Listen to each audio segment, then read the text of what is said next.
اور وہ عنوان ہے ہجرت۔ نبی کریم صلی اللہ علیہ وسلم کی ہجرت بھی اسی مہینہ میں ہوئی جو مکہ سے مدینہ کی طرف، اور دوسری اسلامی ریاست جو اس کائنات کے اندر معرض وجود کے اندر آئی وہ ملک پاکستان تھا، اور پاکستان بھی اسی مہینے یعنی اگست کے مہینے کے اندر جو ہے وہ ہندوستان سے ہجرت کر کے پاکستان کی طرف منتقل ہوا، اور ایک آزاد ریاست جو تھی وہ وجود کے اندر آئی۔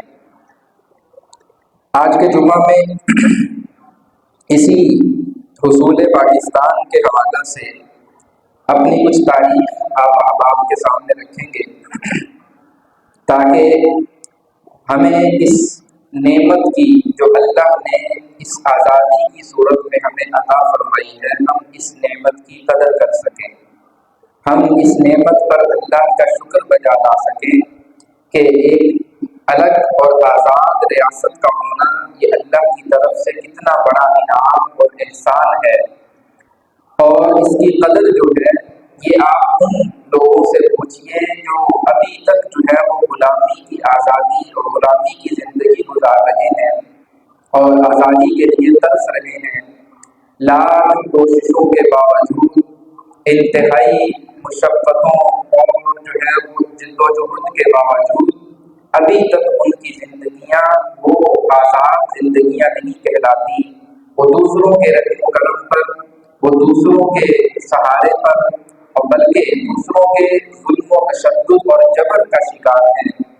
ہمارے پڑوس کے اندر اگر ہم اس کی مثال دیکھنا چاہیں تو ہمیں کشمیر نظر آتا ہے کہ کس طرح جو ہے وہ کئی سالوں سے، کئی دہائیوں سے ہندوستان کشمیر پر قابض ہے، اور کشمیر کے مسلمان اپنی آزادی کی جد و جہد کر رہے ہیں، بھاگ دوڑ میں لگے ہوئے ہیں، اپنی تحریکوں کو جو ہے وہ چلا رہے ہیں آزادی کی، لیکن چونکہ ابھی تک ان کی تحریکیں کامیاب ہوتی ہوئی نظر نہیں آتی ظاہری طور پر، وہ ظلم و تشدد کا شکار ہیں۔ تو اگر آزادی کی اس نعمت کی قدر ان لوگوں سے پوچھی جائے تو وہ ہمیں بجا طور پر بتا سکتے ہیں کہ آزادی اللہ کی کتنی بڑی نعمت ہے۔ اسی طرح فلسطین کے وہ مسلمان جو اسرائیل کے زیر حراست ہیں، ان کے قبضہ میں ہیں اور ان کے ظلم و تشدد کا شکار ہیں، ان سے آزادی کی قدر پوچھی جائے تو وہ بہتر طور پر بتا سکیں گے کہ آزادی اللہ کی کتنی بڑی نعمت ہے۔ ہمیں اس نعمت پر اللہ کا شکر ادا کرنا چاہیے کہ اللہ نے ہمارے بڑوں کی قربانیوں کے نتیجے میں، ہمارے آباء و اجداد کی قربانیوں کے نتیجے میں ہمیں ایک آزاد ریاست اور ایک آزاد ملک جو ہے وہ عطا فرمایا، ایسی آزاد ریاست کے جس کے اندر ہم سکھ کا سانس لے سکتے ہیں، ہم اپنی آزادانہ زندگی گزار سکتے ہیں۔ مذہبی آزادی خاص طور پر معنی رکھتی ہے کہ ہم اس ملک کے اندر اپنے مذہبی طور طریقے اور اپنی مذہبی جو ہماری عبادات ہیں ان کو ہم آزادانہ طور پر بجا لا سکتے ہیں۔ یہی اگر ہم کشمیر کے اندر چلے جائیں، فلسطین کے اندر چلے جائیں، یا ان لوگوں کے پاس جا کر پوچھیں، ہندوستان ہمارے پڑوس کے اندر ہے، اور ہندوستان کے مسلمانوں سے اگر ہم پوچھیں کہ تم مسلمان ہو، حضور صلی اللہ علیہ وسلم کا کلمہ پڑھتے ہو، اور ہندوستان میں رہتے ہوئے کیا تم اپنی عبادات کے اندر آزادانہ طور پر جو ہے وہ اپنی عبادات کو مکمل کر سکتے ہو؟ تو اس وقت ہندوستان، ان کی تعداد اگرچہ پاکستان کے مسلمانوں سے زیادہ ہے، ہندوستان میں جو اس وقت مسلمان ہیں ان کی تعداد ملک پاکستان کے مسلمانوں سے زیادہ ہے وہاں پر، لیکن اس کے باوجود وہ ڈر کر زندگی گزار رہے ہیں، اس کے باوجود وہ جو ہے وہ دبے ہوئے زندگی گزار رہے ہیں، اپنی عبادات کو آزادانہ طور پر نہیں کر سکتے، اپنی مذہبی طور طریقے، اپنے مذہبی کلچر کو وہ لوگوں کے سامنے آزادانہ طور پر بیان نہیں کر سکتے، اس کا اظہار نہیں کر سکتے۔ ہر وقت ایک خوف، ہر وقت ایک ڈر ان کے دل کے اندر رہتا ہے کہ کسی طرف سے کوئی ہندو انتہا پسند تنظیم وہ ان پر حملہ نہ کر دے، ہر طرف سے جو ہے ان کو ایک ڈر رہتا ہے، ہمارے ایک عالم کو ایک بیان ان کا جو ہے وہ سنا، فرمانے لگے، کہتے ہمارے ایک دوست میں رہتے حیدرآباد، ہندوستان والا جو حیدرآباد ہے وہاں پر، فرمانے لگے کہ رہتے تھے تو اب بھی رہتے ہوں گے، تو فرمانے لگے کہ ایک دفعہ ان سے ملنا ہوا تو ہم ان کے ہاں وہاں پر تشریف لے گئے، جب جا کر دیکھا تو وہ ہندوستان کا بہت بڑا رئیس اور بہت بڑا امیر آدمی، سینکڑوں راہوں کے اندر اس کا فارم بنا ہوا ہے، اور اس فارم کے اندر باغات ہیں مختلف پھلوں کے، اور ہزاروں کی تعداد میں وہاں پر جانور ہیں۔ یعنی آپ اندازہ لگائیں کہ اتنا امیر کبیر انسان، اس قدر جو ہے وہ مال و دولت کے باوجود، کہتے ہیں کہ ہم جب اس کے اس ڈیرے کے اندر، اس فارم ہاؤس کے اندر جب داخل ہوئے تو فرمانے لگے کہ اس کے فارم ہاؤس کے اندر عجیب عجیب نسل کے کتے رکھے ہوئے ہیں، وہ بڑے بڑے کتے اور بڑی جو ہے وہ مہنگی قسم کے، بڑی مہنگی نسلوں کے کتے۔ کہتے میں نے ان سے پوچھا کہ یہ کتے کہاں سے آئے؟ کہتا ہے یہ کتے میں نے امریکہ سے منگوائے ہیں۔ کس لیے منگوائے ہیں؟ تم مسلمان نہیں ہو؟ تم یہ نہیں جانتے کہ حضور صلی اللہ علیہ وسلم نے تو فرمایا ہے کہ جس گھر کے اندر کتا ہو وہاں پر فرشتے، رحمت کے فرشتے نہیں آتے؟ تو تم نے اتنی تعداد میں یہ کتے رکھے ہوئے ہیں، ان کی دیکھ بھال کرنے کے لیے نوکر چاکر اور ملازم رکھے ہوئے ہیں، کتوں کی دیکھ بھال کے لیے نوکر رکھے ہوئے ہیں تم نے، تو کیا تم نے وہ حدیث نہیں سنی تم نے علماء سے کہ اللہ کے رسول صلی اللہ علیہ وسلم نے فرمایا کہ جس گھر کے اندر کتا ہو اس میں رحمت کے فرشتے نہیں آتے؟ تو کہتا ہے کہ مولوی صاحب میں نے وہ حدیث سن رکھی ہے، میں جانتا ہوں، میں نے علماء سے پوچھ رکھا ہے، لیکن یہ کتے میں نے حفاظت کے طور پر رکھے ہوئے ہیں، اور حفاظت کے لیے کتا رکھنے کی اجازت شریعت دیتی ہے۔ اپنی شریعت نے شوقیہ طور پر کتا رکھنے سے منع کیا ہے کہ شوقیہ طور پر گھر کے اندر کتا نہ رکھا جائے، اس سے آپ کی فرشتے، گھر سے رحمت کے فرشتے چلے جاتے ہیں، وہ کبھی بھی آپ کے گھر میں نہیں آئیں گے۔ لیکن حفاظت کے لیے، اپنی جان کی حفاظت کے لیے، اپنے جانوروں کی حفاظت کے لیے، اپنی کھیتوں کی حفاظت کے لیے اگر تمہیں کتا رکھنا پڑتا ہے، یا شکار کے لیے تم کتا رکھنا چاہو تو شریعت نے اس کی اجازت دی ہے کہ تم کتا رکھ سکتے ہو۔ لیکن وہ شخص، وہ انڈیا کا رہائشی، وہ مسلمان، اور وہ اصل و رسوخ والا مسلمان، وہ ایسا مسلمان کہ جس کے پاس جو ہے وہ ہزاروں کی تعداد میں جو ہے وہ جانور اور نوکر چاکر اور سینکڑوں مربع اس کے زمین کے، اس قدر مال و دولت کے باوجود وہ اس قدر ڈرا ہوا تھا، کہنے لگا کہ مولوی صاحب ہم نے یہ کتے اس لیے رکھے ہیں کہ ہندو جب دل چاہتا ہے ہمارے جانوروں کو اٹھا کے لے جاتے ہیں، ہندو جب دل چاہتا ہے وہ ہمارے اوپر ظلم کرتے ہیں، حملے کرتے ہیں، اس لیے یہ کتے ہم نے حفاظت کے لیے رکھے ہوئے ہیں کہ جب بھی ہمیں کوئی خدشہ ہوتا ہے کہ ہندو ہم پہ حملہ کرنے والے ہیں، ہم ان کتوں کو چھوڑ دیتے ہیں تو یہ ہماری حفاظت کرتے ہیں۔ آپ اندازہ لگائیں اس قدر اثر و رسوخ والا شخص، اتنی مال و دولت والا شخص انڈیا کے اندر کس قدر ہندوؤں سے ڈر کر رہتا ہے کہ اپنی حفاظت کے لیے کتے رکھنے پڑ رہے ہیں۔ تو جو وہاں کا غریب مسلمان ہے اس کی وہاں پر کیا حالت اور کیا کیفیت ہوتی ہوگی، وہ کن حالات سے گزرتا ہوگا۔ ہم بھی سوشل میڈیا کا دور ہے، ہم دیکھتے رہتے ہیں، میڈیا پر سنتے رہتے ہیں، اخبارات میں اور جو ہے وہ ٹی وی چینلوں میں ہم یہ دیکھتے ہیں، کیا دیکھتے ہیں، آئے روز جو ہے وہ واقعات سامنے آتے ہیں، ہندوستان کے فلاں علاقے کے اندر، ہندوستان کے فلاں شہر کے اندر ہندوؤں نے مسلمانوں پر یہ تشدد کیا، وہاں پر مسلمان بچی پردے کے اندر جا رہی تھی، چند ہندو اوباش جمع ہو کر آئے، اس کا برقع جو ہے اس کے سر سے اتار کر کھینچ دیا۔ یہ سب کے سب واقعات ہندوستان میں جو ہے وہ ہو رہے ہیں اور ہمارے سامنے ہیں، تو ہمیں اس پر اللہ کا شکر ادا کرنا چاہیے کہ اللہ نے ہمیں ایک آزاد ریاست دی ہے، ایک آزاد ملک دیا ہے۔ ہم اس آزاد ریاست اور آزاد ملک کے اندر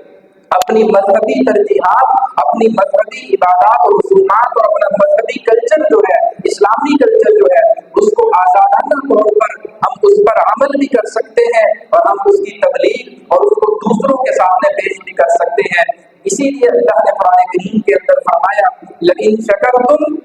لأزیدنکم، فرمایا تم شکر کرتے رہو اللہ تمہاری نعمتوں کو بڑھاتا رہے گا، اور اگر تم ناشکری کرو گے تو ان عذابی لشدید، اللہ فرماتے ہیں پھر یاد رکھو میرا عذاب بڑا سخت ہے، میرا عذاب بڑا سخت ہے۔ تو ملک پاکستان یہ اللہ نے ہمیں دیا، یہ اللہ کی نعمت ہے، یہ اللہ کا احسان ہے، اللہ نے یہ وطن جو ہے آزاد جو ہے وہ ایک وطن وطن دیا،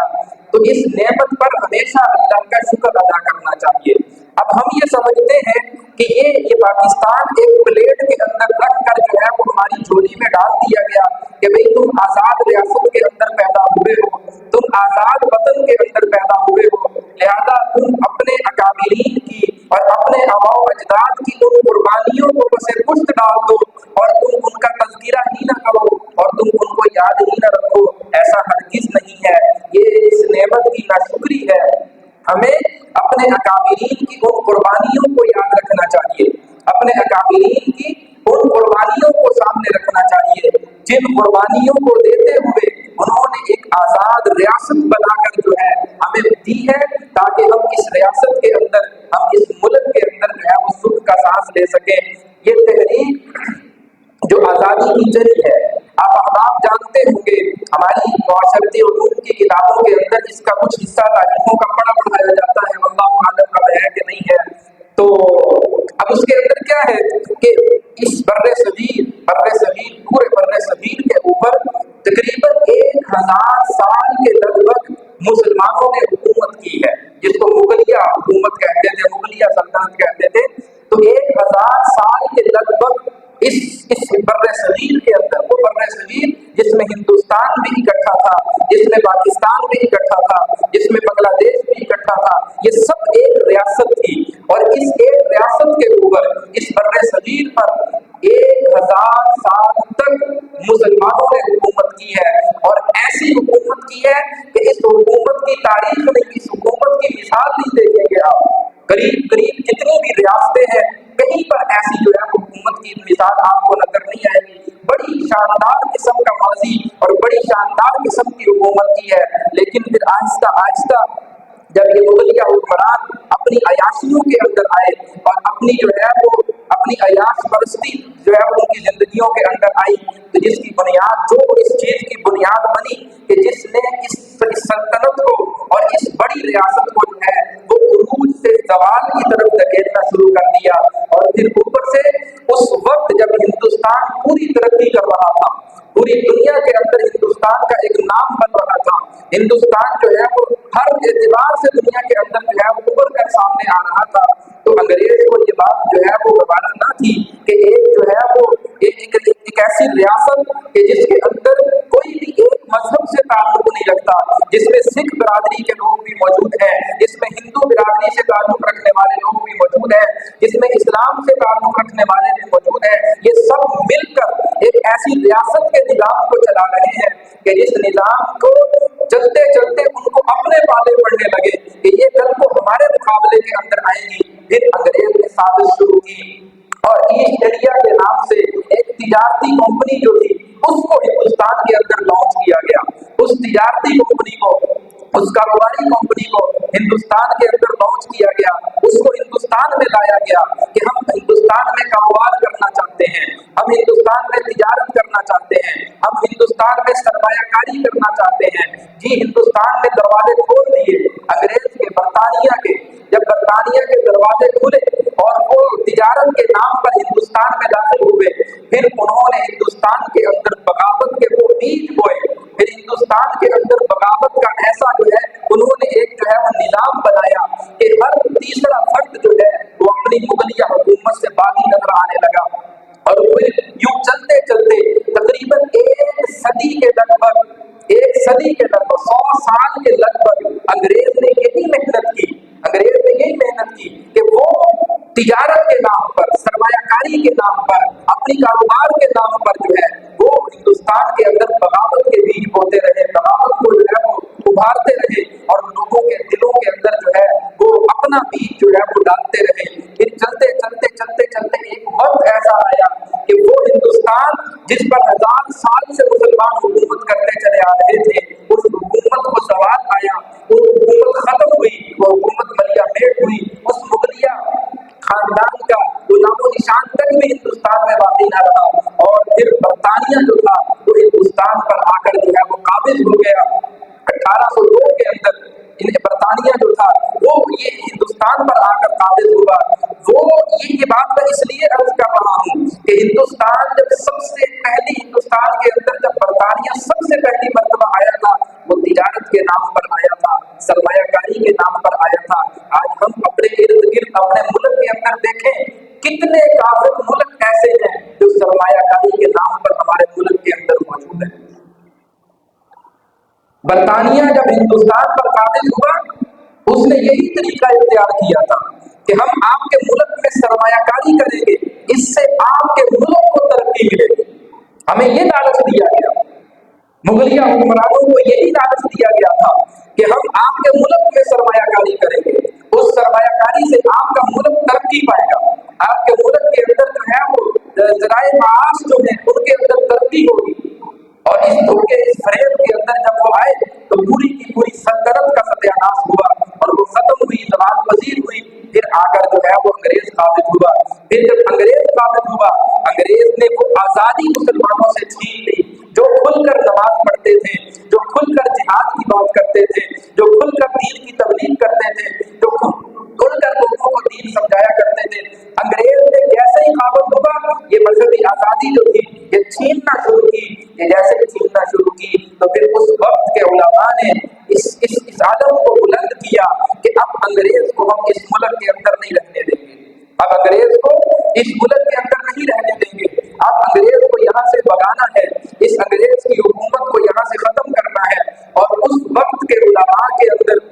हज़रत शाह अब्दुल अजीज रहमतुल्लाहि ताला अलैह जो सरे फहरिस्त थे, सबसे पहला फतवा हिंदुस्तान के अंदर जो दिया गया था अंग्रेज के खिलाफ, वो शाह अब्दुल अजीज मुहद्दिस देहलवी रहमतुल्लाह अलैह ने दिया था। फिर उनके बाद इन्हीं के जानशीन शाह अब्दुल अजीज रहमतुल्लाह के जानशीन सैयद अहमद शहीद और शाह इस्माइल शहीद, ये दो ऐसे शख्स थे जिन्होंने आकर जो है अपने आबाओ अजदाद की उस मीरास को संभाला और इस अलम बगावत को जो इस अंग्रेज हुकूमत के खिलाफ किया गया था, उस अलम को बुलंद किया और उस फतवे पर कायम रहे कि जो उनके आबाओ अजदाद ने फतवा दिया था, जो उनके बड़ों ने फतवा दिया था कि अंग्रेज की हुकूमत ये नाजायज हुकूमत है और इस हुकूमत में, इसकी फौज में, इसकी हुकूमत में किसी भी तौर पर जो है इसका मुआविन बनना इसके हराम होने का फतवा दिया था। तो इन दोनों हजरात ने फिर इस मेहनत को जो है वो जारी रखा। 1803 से लेकर 1833 तक ये दो फर्द थे जो इस मेहनत को लेकर चलते रहे, सैयद अहमद शहीद और शाह इस्माइल शहीद। ये दो शख्स 1803 से 1833 तक जो है ये दोनों अफराद जो है इस मेहनत को लेकर चलते रहे। फिर इसके बाद जो है इन्हीं के जानशीन जो है वो 1853 की जो जंग आज़ादी थी, वहां पर जाकर फिर इन्हीं हजरात के रूहानी जानशीन जिसमें मौलाना कासिम ननोतवी रहमतुल्लाहि ताला अलैह, मौलाना रशीद अहमद गंगोही रहमतुल्लाहि ताला अलैह, हाफिज जामिद शहीद रहमतुल्लाहि ताला अलैह और सय्यद ताइफा, इन सब के पीर व मुर्शिद, जितने भी मैंने आपके सामने नाम लिए हैं, इन सब के पीर व मुर्शिद हाजी इमदादुल्लाह मुहाजिर मक्की रहमतुल्लाहि ताला अलैह, ये चार अफराद थे, हाजी इमदादुल्लाह मुहाजिर मक्की और सैयद मौलाना कासिम ननोतवी रहमतुल्लाहि ताला अलैह, मौलाना रशीद अहमद गंगोही रहमतुल्लाहि ताला अलैह और हाफिज जामिद शहीद रहमतुल्लाह अलैह, चार अफराद। इन चार अफराद ने फिर इस आलम बगावत को उठाया अंग्रेज की हुकूमत के खिलाफ कि हम अंग्रेज की हुकूमत यहाँ पर नहीं चलने देंगे। और फिर इसी सिलसिले को लेकर चलते रहे और ये सब के सब ये हजरत जो है वो शाह इस्माइल शहीद और सैयद अहमद शहीद जो है, इनको बालाकोट के मकाम पर जो है वो दोनों को शहीद किया गया। आज भी उनके मज़ार बालाकोट में मौजूद है, आज भी बालाकोट के पहाड़ों पर उनके मज़ार जो है वहां पर मौजूद है, जिन्होंने आज़ादी के लिए अपने आप को कुर्बान किया, अपने घरबार को कुर्बान किया, अपनी जानों तक की परवाह नहीं की और सब कुछ जो है वो अंग्रेज से आज़ादी हासिल करने के लिए जो है वो दांव पर लगा दिया। और फिर यूं ही चलते चलते 1853 की जब जंग आज़ादी जो है, इसके बाद का जब सिलसिला चलता है, दारुल उलूम देवबंद की बुनियाद भी रखी जा चुकी थी और वो इसी नजरिए के तहत जो है वो वजूद के अंदर आई थी। और फिर दारुल उलूम देवबंद का वो पहला शागिर्द हज़रत महमूद हसन देवबंदी रहमतुल्लाहि ताला अलैह, महमूद हसन जिनको शेखुल हिंद के नाम से जाना जाता है, वो पहले शागिर्द थे। उन्होंने जो है वो ये तहरीक चलाई और इस तहरीक के रूए रवां बने और फिर वो इस तहरीक को लेकर सिर्फ हिंदुस्तान में नहीं रहे, उन्होंने तुर्की का दौरा किया, रूस का दौरा किया, उन्होंने जो है अफगानिस्तान का दौरा किया, उन्होंने जो है सऊदी अरब का दौरा सब दौरे किए। इन सब इलाकों के अंदर इनके बारे में हम अगर तारीख का मुताला करें तो ये चीज हमें बिल्कुल वाज़ेह नजर आती है कि इन हजरात ने महमूद हसन देवबंदी रहमतुल्लाह ताला अलैह ने इन्होंने क्या किया था, इस दौरे के दौरान, इस पूरे सफर के दौरान इन्होंने मुख्तलिफ जगहों पर 12 कमांडर मुकर्रर किए थे और पूरी तहरीक चलाई थी अंग्रेज के खिलाफ कि हम इतनी ताकत के अंदर हैं कि हम अंग्रेज के खिलाफ जिहाद कर सकें और अंग्रेज से टकराएं और लड़े इनसे और लड़कर इनको हिंदुस्तान से बाहर निकालें। 12 कमांडर थे जिन कमांडरों को इन्होंने हज़रत महमूद हसन हज़रत शेखुल हिंद रहमतुल्लाह अलैह ने 12 जगह पर वो 12 कमांडर जो थे वो मुकर्रर किए और मुकर्रर करने के बाद उन सब के जिम्मे ये लगाया था कि जैसे ही हम जो है वो जिहाद का ऐलान करें, आप अपने अपने लश्करों को लेकर हर तरफ से जो है वो अंग्रेज के खिलाफ जो है वो बगावत करें और जिहाद को शुरू करें और लड़ना शुरू करें। जिस तरफ से जो है वो अंग्रेज पर हमला हो सकता था, हर किस्म की तैयारी हो चुकी थी। जब सब कुछ हो चुका था, आखिरी सफर था सऊदीया का, हज़रत शेखुल हिंद रहमतुल्लाह का आखिरी सफर था सऊदीया का, शरीफ मक्का से मिलने के लिए गए। शरीफ मक्का उससे जब मिलने के लिए गए, वो शरीफ मक्का जो था वो उस वक्त बरतानिया का बिट्टू था। वो शरीफ मक्का वो उस वक्त बरतानिया का बिट्टू था।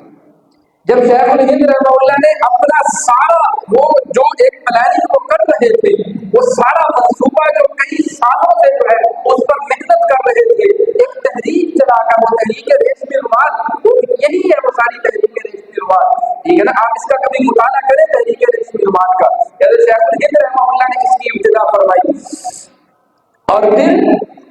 वो सारे असफार जो इन्होंने किए थे, तुर्की का सफर किया, रूस का सफर किया, अफगानिस्तान का दौरा किया हिंदुस्तान से, और फिर जब सऊदीया के अंदर शरीफ मक्का के पास पहुंचे, अपना मंसूबा जब शरीफ मक्का को जाकर बताया कि हमने अंग्रेज के खिलाफ यूं मंसूबा बनाया है और हम इस तरह से बिल्कुल तैयार हैं और हमारे पास इतनी ताकत और कुव्वत भी मौजूद है, हम अंग्रेज को शिकस्त दे सकते हैं, हम अंग्रेज को हरा सकते हैं। तो उस वक्त उस शरीफ मक्का ने, उस सऊदी वली अहद को शरीफ मक्का को था, उसने बगावत की और बगावत करके हमने शेखुल हिंद रहमतुल्लाह का सारा मंसूबा जाके अंग्रेज को दे दिया, जाके अंग्रेज को बता दिया। कहा कि ये शेखुल हिंद, ये दारुल उलूम देवबंद से पढ़ने वाला तालिब इल्म, ये इस कदर ताकत के अंदर आ गया है, ये इस कदर जो है वो अपने निजाम को मुस्तहकम बना चुका है कि ये पूरी दुनिया का, पूरे इस्लामी मुमालक का ये दौरा कर रहा है और वहां जाकर सबको अंग्रेज के खिलाफ जिहाद के लिए जो है वो इकट्ठा कर रहा है, जमा कर रहा है और उनको एक पेज पर जो है उनको मुत्तफिक कर रहा है, उन सबको जो है वो इत्तेहाद करके वो सब इकट्ठे हो रहे हैं। शरीफ मक्का ने जब ये बरतानिया को जाकर बताया तो अंग्रेज ने फौरी तौर पर जो है वो शेखुल हिंद रहमतुल्लाह की गिरफ्तारी के आर्डर जारी किए और वही अर्ज़े हिजाज पर हज़रत शेखुल हिंद रहमतुल्लाह अलैह को गिरफ्तार कर लिया गया। वही शेखुल हिंद रहमतुल्लाह को गिरफ्तार कर लिया गया और हज़रत मदनी रहमतुल्लाह, इन दोनों, हज़रत शेखुल हिंद रहमतुल्लाह, हज़रत मौलाना हुसैन अहमद मदनी रहमतुल्लाह, इन दोनों हज़रात को जो है वहां से गिरफ्तार करके जज़ाइर माल्टा की जेल के अंदर डाल दिया गया। और हज़रत शेखुल हिंद रहमतुल्लाह अलैह जब उस जेल से रिहा हुए तो जब भी लोग पूछते थे शेखुल हिंद रहमतुल्लाह से कि बताइए जरा उस जेल में आप पर क्या गुजरी, और शेखुल हिंद रहमतुल्लाह अलैह किसी को नहीं बताते थे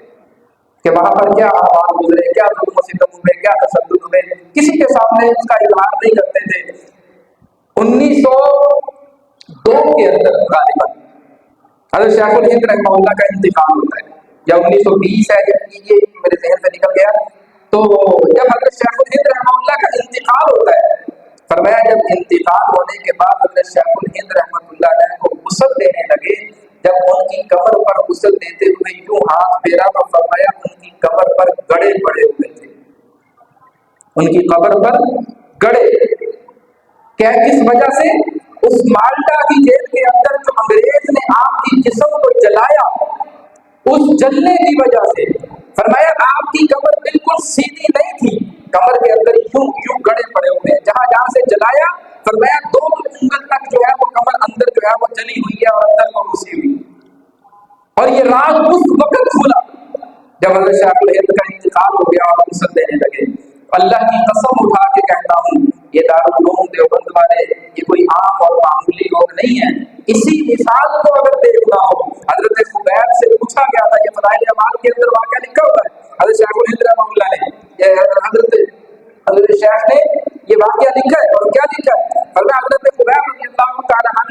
किसी ने पूछा, फरमाया कि खुबैब ये तुम्हारी कमर के ऊपर जो गड़े पड़े हुए हैं ये किस वजह से हैं? फरमाया जब मैं काफिर का गुलाम था, इब्तिदाए इस्लाम का जमाना था, फरमाया कि वो मेरी कमर को तपती हुई जो है वो कोयलों के ऊपर डाल दिया करते थे। राइल अवाल में उस हदीस के अंदर ये अल्फाज है, तो फरमाते हैं कि मेरे जिस्म से निकलने वाला खून और गलने वाली चर्बी जो होती थी, फरमाया उस खून और चर्बी से वो आग बुझ जाया करती थी जिस आग के ऊपर हज़रत खुबैब को लिटाया जाता था। फरमाया ये वो गड़े हैं, ये वो गड़े हैं जो इन जालिमों ने, इन काफिरों ने तशद्दुद किया, और वही तशद्दुद जो अल्लाह के सहाबा पर हुआ, वही तशद्दुद हमें इन देवबंद के फर्जंदान पर जो है वो होता हुआ नजर आता है। हज़रत शाहुल हिंद रहमतुल्लाह अलैह, हज़रत मदनी रहमतुल्लाह अलैह, इनका इंतकाल हो गया दोनों हज़रात का। हज़रत इसके बाद हज़रत थानवी रहमतुल्लाह अलैह, मौलाना अशरफ अली थानवी रहमतुल्लाह अलैह, ये वो दौर था जब पाकिस्तान की तहरीक जो है वो इस कदर मजबूत हो चुकी थी कि हिंदुस्तान में अंग्रेज की कमर टूट चुकी थी। उस वक्त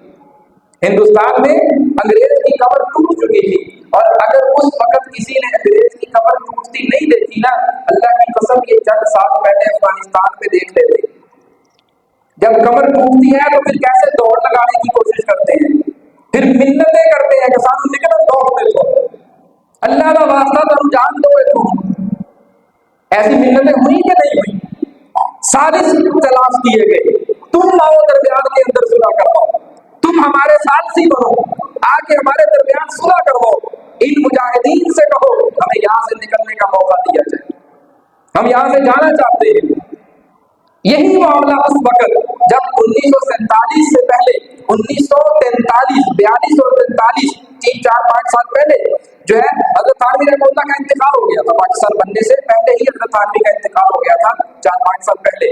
तो लेकिन हज़रत थानवी रहमतुल्लाह ने मोहम्मद अली जिन्नाह कायदे आज़म के साथ वो सारे मुआहिदात कर लिए थे। जब मोहम्मद अली जिन्नाह ने ये कहा, उसने कहा कि मैं इस तहरीक को चलाऊंगा तो सही, इस केस को लड़ूंगा तो सही मुस्लिम लीग की तरफ से, ये इलेक्शन में लड़ूंगा तो सही, लेकिन मैं ये दावा करता हूँ जब तक हिंदुस्तान के उलमा मेरा साथ नहीं देंगे उस वक्त तक पाकिस्तान मुआवजे वजूद में नहीं आ सकता। ये कायदे आज़म की तकरीर थी। कहा जब तक हिंदुस्तान के उलमा मेरा साथ नहीं देते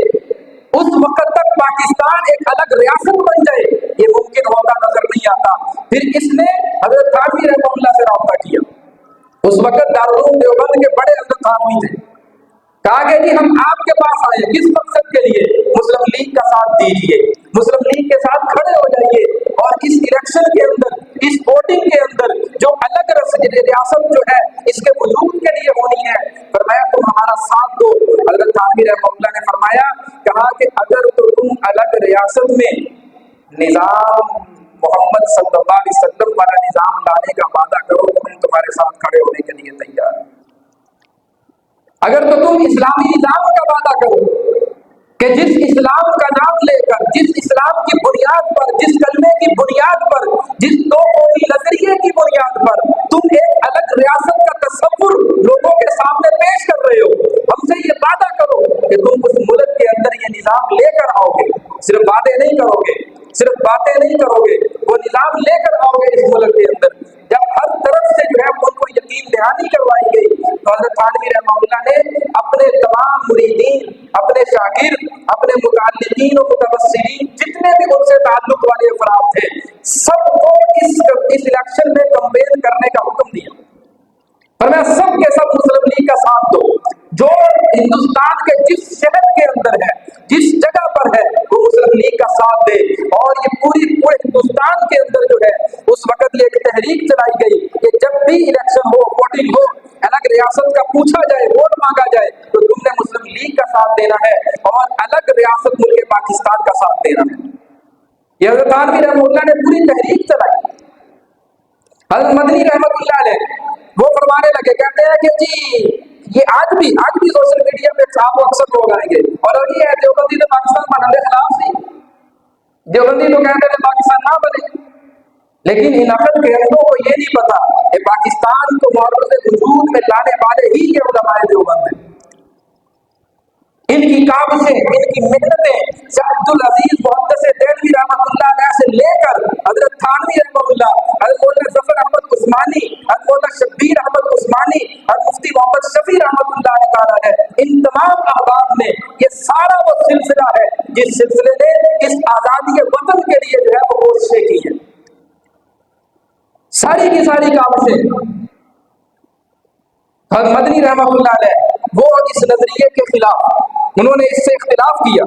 کہا کہ تم ایک الگ ٹکڑا حاصل کر کے وہاں پر اسلامی نظام کو نافذ کرنا چاہتے ہو، کیا اس سے بہتر یہ نہیں ہے کہ ہم مسلمان کو اتنا طاقتور بنا دیں کہ الگ ریاست کی بجائے، الگ ٹکڑے کی بجائے پورے ہندوستان پر ہی اسلام کے نظام کو نافذ کر دیا جائے، پورے ہندوستان پر اسلام کے نظام کو نافذ کر دیا جائے۔ اور جو احباب حضرت تھانوی رحمہ اللہ والا جو ہے وہ جو گروہ تھا، انہوں نے کہا کہ نہیں، ہم نے انگریز سے تو چھٹکارا پا لیا، انگریز تو ہندوستان چھوڑ کر بھاگ گیا، لیکن ہمیں نظر آ رہا ہے کہ ہم انگریز کی غلامی سے نکل کر ہندوؤں کی غلامی کی طرف جا رہے ہیں، لہذا بہتر یہی ہے ہم جس طرح انگریز سے جو ہے وہ آزادی حاصل کی ہے، ابھی موقع ہے لویا تتا کہ تتے لوہے کو ساٹھ مار کے جس مرضی موڑ لو، ابھی حالات سارے کے سارے گرم ہیں، بنے ہوئے ہیں، جس طرح انگریز سے آزادی پائی ہے ہم ہندوؤں سے بھی آزادی پا لیں، اور آزادی پا کر ایک الگ ریاست کا نظام اور ایک الگ راشٹر ریاست کو وجود کے اندر لیں، اسی نظریے کی بنیاد پر، یہی تو قومی نظریہ ہے نا، اسی نظریے کی بنیاد پر ہمیں یہ ملک عزیز جو ہے وہ حاصل ہوا۔ اور پھر اس ہجرت میں اور پھر اس ملک کے اصول کے لیے جو قربانیاں دی گئی ہیں، حضرت شاہ الہند رحمۃ اللہ علیہ کی تحریک میں جب انگریز کے خلاف تحریک چلائی تھی، فرمایا ایک موقع ایسا آیا کہ 80,000 علماء کو پھانسی دی گئی، سولی پر لٹکایا گیا۔ اس تحریک میں، یہ تحریک آزادی جو انگریز میں برطانیہ کے خلاف ہندوستان میں لڑی گئی، 80,000 علماء کو سولی پر لٹکایا گیا۔ یہ وہ تحریک ہے جس جہاں سے جو ہے ہمیں یہ ملک پاکستان، یہ ایک آزاد ریاست، یہ ایک آزاد جو ہے وہ ملک ہمیں میسر ہے۔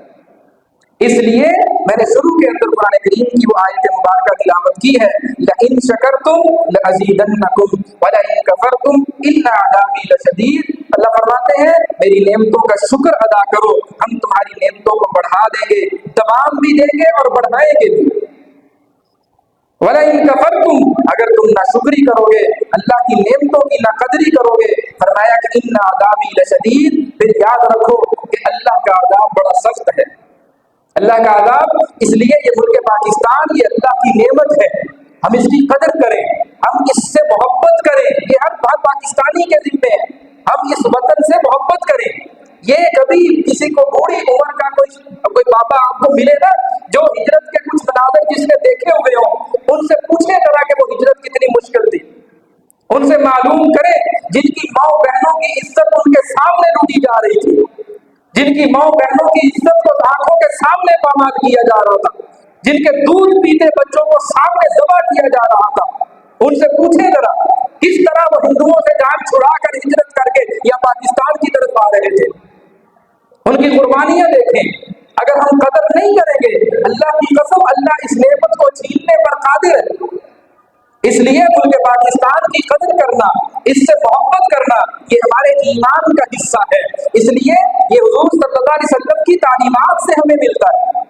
حضور کی تعلیمات سے ہمیں یہی سبق ملتا ہے۔ حضور مکہ سے ہجرت کر کے مدینہ کی طرف روانہ ہوئے، فرمایا جب مکہ سے باہر نکلے تو واپس مڑ کر مکہ کی طرف دیکھ رہے ہیں۔ یہ حضور کی محبت تھی اپنے وطن کے ساتھ،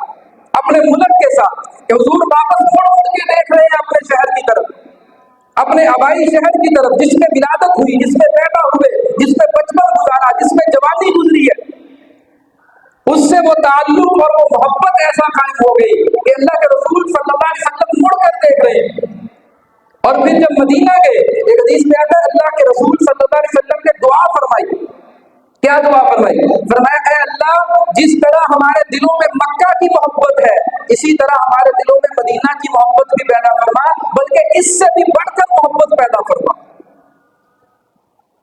اس سے بھی بڑھ کر ہمارے دلوں میں مدینہ کی جو ہے وہ محبت پیدا فرما۔ تو یہ اپنے وطن سے محبت کرنا، اپنی ریاست سے محبت کرنا، اپنے ملک سے محبت کرنا، یہ रसूलुल्लाह सल्लल्लाहु अलैहि वसल्लम की तालीमात में से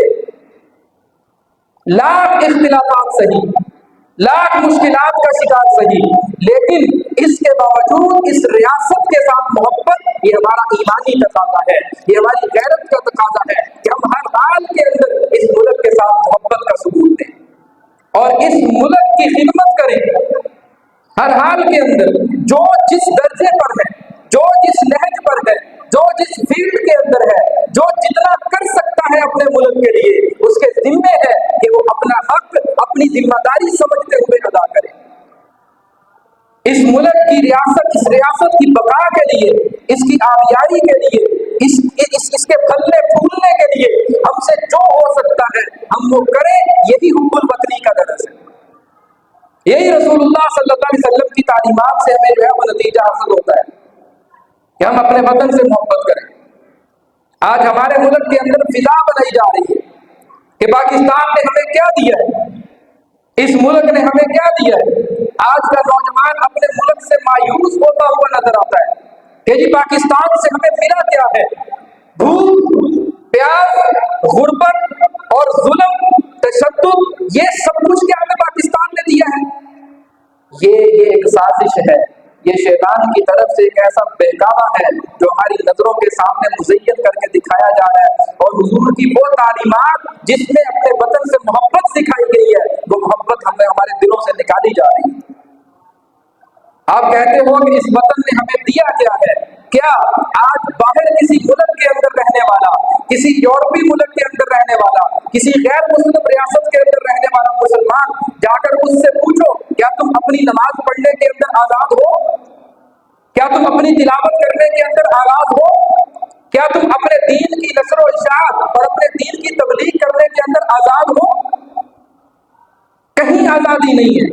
तो अपने दीन के अंदर ये जो आजादाना हैसियत हमें मिली है, अल्लाह की कसम वो इस मुल्क के वजूद से मिली है। अगर ये मुल्क ना होता तो जिस तरह आज हिंदुस्तान के अंदर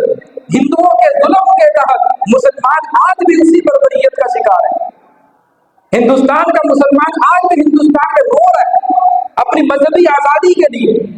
अपनी जो है वो मसाजिद की आजादी के लिए, अपने मदारिस की आजादी के लिए। मुल्क पाकिस्तान है तो हम अपने मजहबी कल्चर और अपनी मजहबी तालीमात को आजादाना तौर पर फैला रहे हैं। हमारी मसाजिद आजाद है, हमारे मदारिस आजाद है, हमारे मराकिज आजाद है, हमारी खानकाहें आजाद है। इसके पीछे क्या है कि हम एक आजाद रियासत के अंदर बैठे। अगर हम किसी गुलाम रियासत के अंदर बैठे हो, ना हमारी मसाजिद आजाद हो, ना हमारे मदारिस आजाद हो, और ना हम अपनी आजादाना तालीमात को आगे फरोग कर सकें। इसलिए अपने वतन से मोहब्बत कीजिए, मोहब्बतों का सबूत दीजिए। और मोहब्बतों का सबूत पता है क्या है? 14 अगस्त आवे हर बंदे का स्टेटस लगा हुआ है 14 अगस्त का, ये मोहब्बत का सबूत है। यही मोहब्बत का सबूत है ना। 14 अगस्त वाले दिन जड़ा सब तो ऊंचा बैठ के चला मेरा हो, यही मोहब्बत का सबूत है। सबसे ज्यादा बाजार हम सजाए, ये मोहब्बत का सबूत है। क्या ख्याल है? ये मोहब्बत का सबूत है। चलें एक मिसाल से समझाता हूं, टीवी होगी, एक मिसाल से समझाता हूं। एक शख्स पूरा साल अपने मुल्क की कवानीन की खिलाफवर्जी करता है। एक शख्स पूरा साल अपने मुल्क के कवानीन की खिलाफवर्जी करता है, अपने मुल्क का हर कानून तोड़ता है, किसी कानून की पासदारी नहीं करता,